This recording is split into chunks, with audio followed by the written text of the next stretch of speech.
Python sets. So that is another data type available in Python.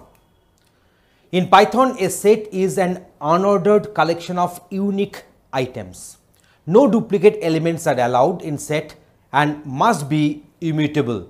That means which cannot be changed. So however, the set itself is mutable, we can add or remove items from it.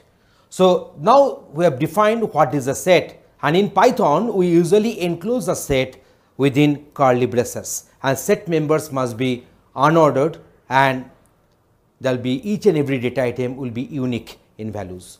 So sets can be used to perform the mathematical set operations like your union, intersection, symmetric difference, and so on. So here we are discussing what is the set union. So let us suppose A is a set, B is a set, and if you do the set union, that is A union B, so these are the elements we are selecting. That means we are selecting all the elements either belonging to A or B or both. We are going for the set intersection. So if you take the intersection between the set A and B, then all those elements will be belonging which are common between A and B sets. Here U is actually standing for the universal set. Next one is the set operations continued, that is the set difference.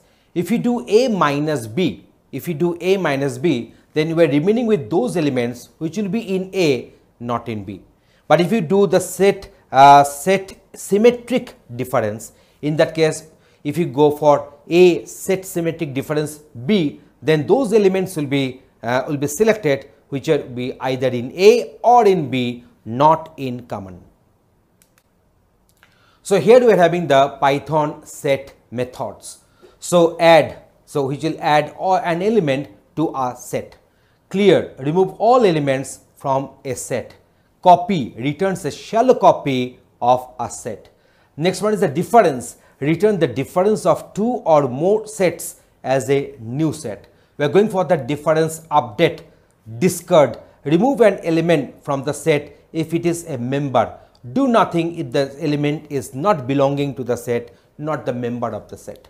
Intersection update is disjoint, return true if two sets have a null intersection.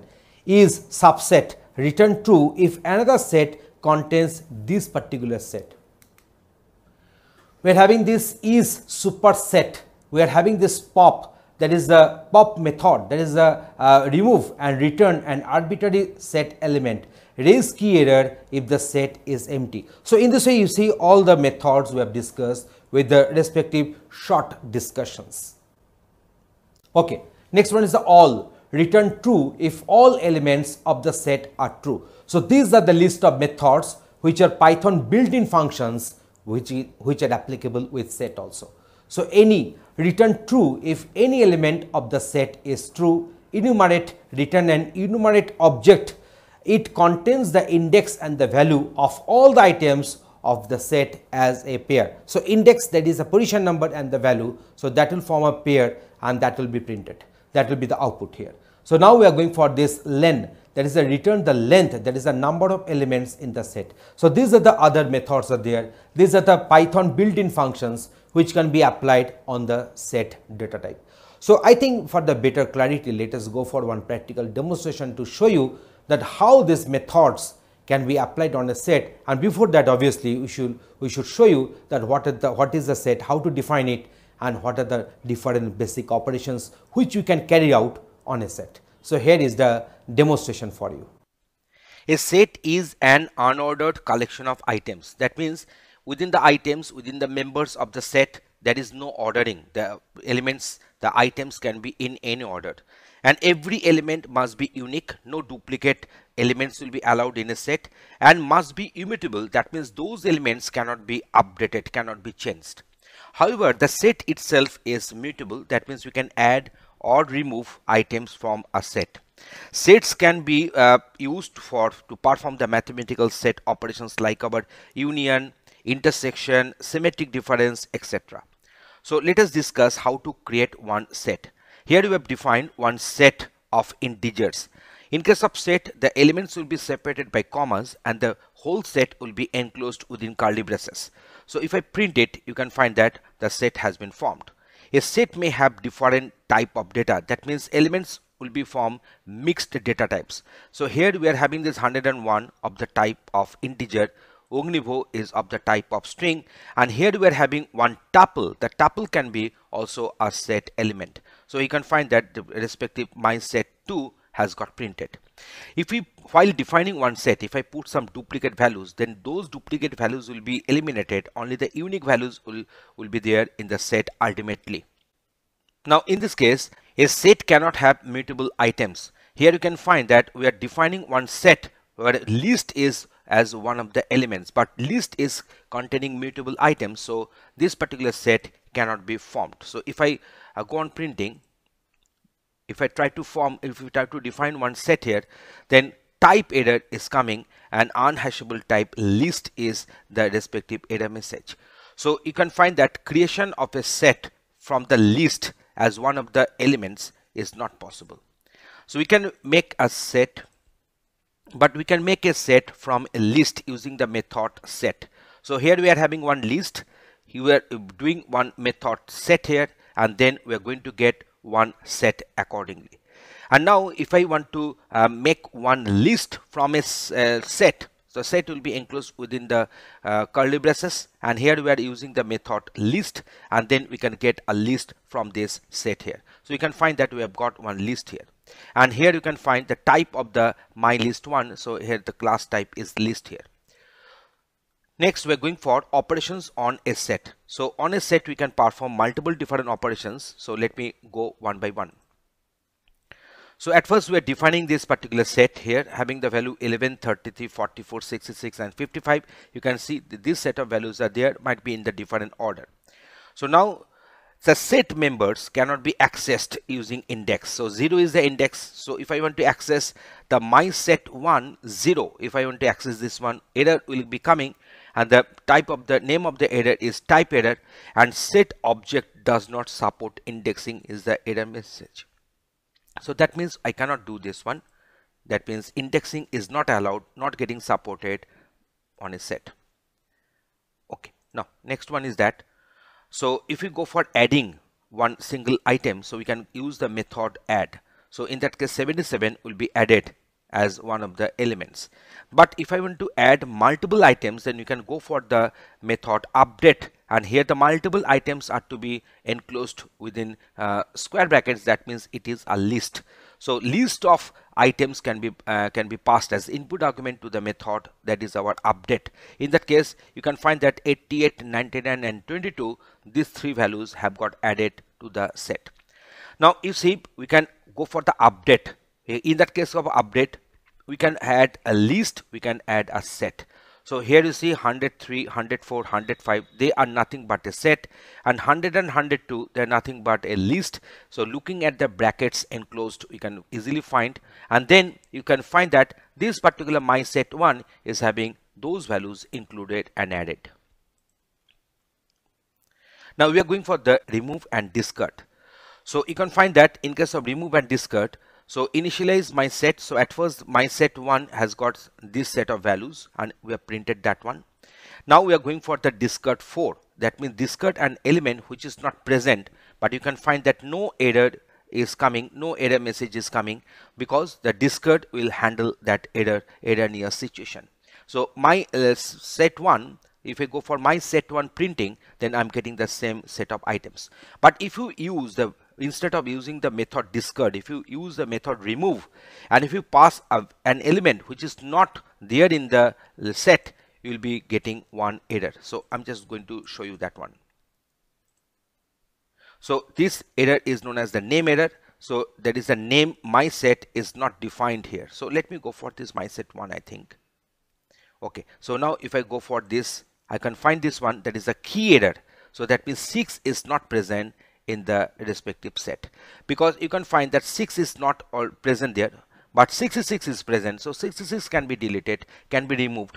So in case of so one very big difference between this discard and this remove is that in case of discard, if the element whatever we are passing as input argument is not present, it is not producing any error. But in case of remove, it is producing an error, and the name of the error is key error. Now, if you go for the discard 44, if I want to print this my set 1, in that case, I can find that this 44 has been deleted. If you go for this remove 55 and 55 is existing, the respective 55 will get deleted from the set.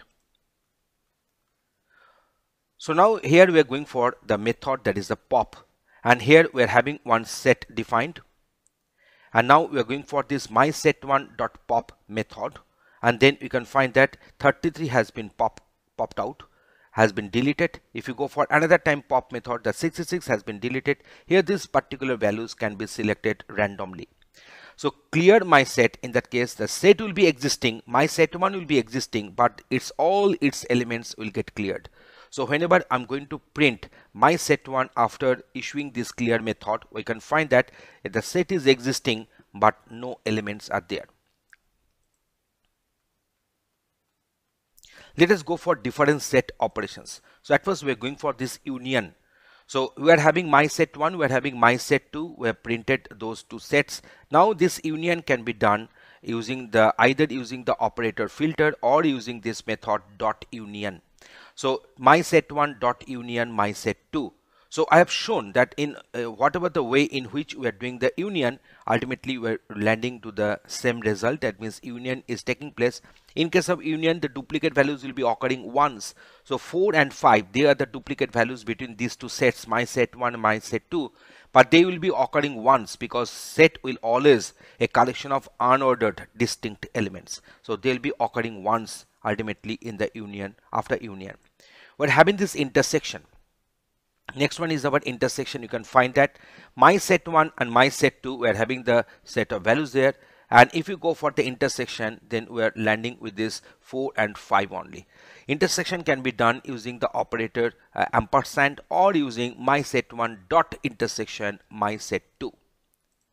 Next one, we are going for the set difference. So in case of set difference, you can use the operator that is a minus, or you can use the method that is intersection. So you can see that only the common elements will be coming out from the intersection. So this is another very important operations on set. So we are finding that 4 and 5 are the common elements in between the set my set 1 and my set 2. So they are coming out. We are going for the set difference. So here we are having this this my set 1 and my set 2. So the respective values are there. So now when we are going for this set difference, then my set 1 minus my set 2, you will be landing with this 1, 0, 1, 2, 3, 4 and 5 will be discarded because 4 and 5 they are the common in my set 1 and my set 2. But if you go for my set 2 minus my set 1, you'll be getting this one, that is the 8, 9, 6, 7, and 4 and 5 will not be there. And next we can do the same either using operator minus or using the method difference. So you'll be getting the results accordingly. Now we are going for the symmetric difference. In case of symmetric difference, the common element, in case of symmetric difference, the common elements will not be coming. So now we can, for the symmetric difference, we will be going for this upper caret. So this is the symbol upper caret. So also known as hat. So either you can go for this operator upper caret or symmetric underscore difference. So that is another method name. So here you can see that all the elements are there, but only the common elements which are common, that is the 4 and 5 between my set 1 and my set 2, they are not coming after doing the symmetric difference between my set 1 and my set 2. Now we are going for this membership check. So now here we are having one set is defined, that is the my set 1. 2 in my set 1, that is quite obvious, true, because 2 is one of the elements, one of the members of this my set 1. So outcome is true here. So 6 in my set 1, 6 is not there, outcome is false. 2 not in my set 1, so that is producing the outcome false because 2 is there, and 6 not in my set 1, its outcome is true here. Now we are going for this iterating through a set. So for letter in set welcome, print letter. So in this way you can find that for each and every iteration we are picking up one of the characters from the string welcome, and that is getting printed. Now we are having some inbuilt functions with the set. So they are nothing but len, max, min, shorted. So length will denote the number of elements. We can have 6 elements in my set 1. So length is printing, len is printing 6 here. Max is printing the maximum element here it is 5. Min is printing the minimum element of the set members, it is printing 0, and the sorted my set 1 will print the set in the sorted form, and outcome is of the type of list. We're having this frozen set. So Python frozen set is a new class that has the characteristic of a set, but its elements cannot be changed once assigned. So while tuples are immutable lists and frozen sets are immutable sets here. So we cannot do any kind of update and change on this frozen set. So we know that tuples are the immutable lists and frozen sets are immutable sets here. So here we have defined two frozen sets, that is a my set 1 and my set 2. We have defined them, and then we are going to print them. So the values have got printed. You can find that when I'm printing this my set 1, it is getting printed as frozen set, and here we are having the first brackets, then within that we are having this curly braces, that is a set is there. And then we're going for this difference. So dot difference my set 1 dot difference my set 2, we can get this 1 and 2, because 1 and 2 will be the elements which will be there as the outcome. 3 and 4 will be deleted, because 3 and 4 are the common elements between this my set 1 and my set 2. We can go for the union, we're getting this outcome like this. We're going for the intersection, only the common elements are coming out, so 3 and 4. We can go for the symmetric difference, only 3 and 4 will get discarded and rest elements will be there in the frozen set. But if I want to do some addition, if I do addition of a new element, so in that case, in case of frozen set, it will produce error, and this error is known as the attribute error. Frozen set object has no attribute add. So that's why this is the respective error we are facing, because a frozen set is nothing but a mutable version of a set here. So in our discussion, we have gone through different operations on sets. We have shown what are the different inbuilt functions, how to define a set, what can be done, what cannot be done, and we have discussed everything with some examples here. Thanks for watching this video.